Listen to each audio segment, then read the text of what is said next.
Good morning students. जैसा कि आपको पता है कि आपका जो थ्योरी पार्ट था इस चैप्टर का कंप्लीट हो चुका है, ठीक है।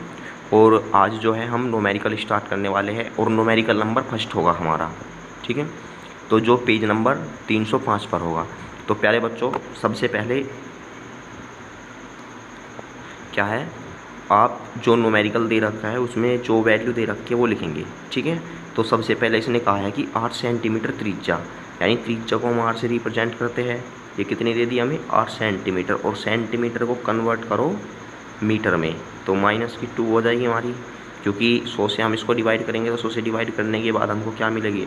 8 × 10⁻⁻², ठीक है। फिर इसने कहा कि फेरों की संख्या, फेरों की संख्या को हम कहीं से प्रदर्शित करते हैं? n से। फिर इसने कहा कि ऊर्ध्वाधर व्यास के परिधि 50 रेडियन के कोणीय वेग, और कोणीय वेग को हम कहीं से प्रदर्शित करते हैं? ओमेगा से, ठीक है। तो आई होप प्यारे बच्चों यहाँ तक आपकी समझ में आ गया होगा। फिर उसने कहा कि इतने एक समान क्षैतिज चुंबकीय क्षेत्र में घूमती है, और b बराबर कितना आया है? 0.03 मीटर प्रति सेकंड के, ये प्यारे बच्चों ये वेबर प्रति मीटर स्क्वायर है। क्या कर लेना इसको? वेबर प्रति मीटर स्क्वायर, क्योंकि जो चुंबकीय क्षेत्र होता है उसका मात्रक क्या होता है? सभी को पता है कि वेबर प्रति मीटर स्क्वायर। देखो हमें आर दे दी, एन दे दी, ओमेगा दे दिया, बी दे दिया, और इसने पूछा है कि कुंडली में प्रेरित विद्युतवाहक बल। तो प्यारे बच्चों सूत्र लिख लो यहाँ पे, ठीक है, कि कुंडली में प्रेरित विद्युत वाहक बल, इसका फॉर्मूला होता है हमारा E नोट बराबर NBA ओमेगा, ठीक है। क्योंकि हमें सबकी वैल्यू दे रखी है तो ये सूत्र होता है हमारा, और इसमें वैल्यू रखो। n की वैल्यू कितनी दे रखी है हमें? 20, और b की वैल्यू दे रखी है हमें 0.003, ठीक है। और a हमारा क्या होता है? πr²। a क्या होता है? देखो यहाँ पे लिख देता हूँ मैं, NBA को लिख देंगे हम πr² इंटू ओमेगा। अब क्योंकि a की तो वैल्यू हमें दी नहीं है, ठीक है, किसकी दी है हमें? r की। तो कुंडली का जो क्षेत्रफल होता है हमारा πr², और पाई की वैल्यू क्या होती है? 3.14, और मल्टीप्लाई r की वैल्यू दे रखी है हमें 8 गुणा 10⁻⁻², इसका क्या है हमारे पास? होल स्क्वायर, ठीक है। और ओमेगा की वैल्यू कितनी दे रखी है हमें? 50। तो प्यारे बच्चों जब हम इसको सोल्व करेंगे, ठीक है, हमको क्या मिलेगा? 0.06 वोल्ट आंसर मिलेगा। इसकी कैलकुलेशन कर लेना प्यारे बच्चों। तो अब हम चलते हैं नेक्स्ट न्यूमेरिकल पर, क्योंकि जो इससे वाला न्यूमेरिकल है वो सेम इसी फॉर्मूले पर आधारित है, उसमें कुछ भी परिवर्तन नहीं है, ठीक है। और जो हमारा इससे आगे वाला है वो करते हैं इम्पोर्टेंट भी है, ठीक है। प्यारे बच्चों देखो, मैं आपके जो वीडियो में केवल इम्पोर्टेंट ही क्वेश्चन कराता हूँ, ठीक है। तो प्यारे बच्चों जो हमारा नेक्स्ट न्यूमेरिकल है ये क्या है? ये देखो, अब किसी प्रत्यावर्ती धारा का शिखर मान 5√2 एम्पियर है। देखो मैंने आपको बताया था कि जो हमारा शिखर मान होता है उसे हम कहीं से रिप्रेजेंट करते हैं? I0 से, ठीक है। तो इसने हमें दे दी I0 की वैल्यू कितनी? 5√2 एम्पियर। फिर इसने कहा है कि धारा का वर्ग माध्य मूल मान ज्ञात कीजिए, यानी कि इसने हमसे क्या पूछा है? IRMS, यानी रूट मीन स्क्वायर वैल्यू पूछी है। और मैंने आपको IRMS और I0 में रिलेशन भी बताया था। तो हमारा जो रिलेशन आया था वो क्या आया था? IRMS बराबर I0/√2। और ये बताओ I0 की वैल्यू हमारे पास कितनी है? 5√2/√2। तो √2 से √2 कैंसिल, कितना आ जाएगा हमारा? ये 5 एम्पियर, ठीक है प्यारे बच्चों। तो हमारा ये क्या होगा? फाइनल आंसर होगा। तो इससे देखो आगे हमारा न्यूमेरिकल क्या है। देखो ये बोर्ड में भी आ जाता है ऐसा न्यूमेरिकल। क्या है ये?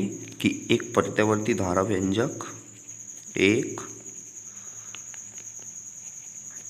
प्रत्यावर्ती धारा का व्यंजक, ठीक है, I बराबर 14.1 sin 6280t, ठीक है, प्लस के π/3 है। इतने एम्पियर दे दिया हमें प्रत्यावर्ती धारा का व्यंजक। और फिर इसने क्या कहा हमसे? कि इसका वर्गमाध्य मूलमान, इसका वर्गमाध्य मूल मान, ठीक है प्यारे बच्चों, तथा एक हमसे आवर्ती पूछी है। ठीक है, आवर्ती ज्ञात कीजिए।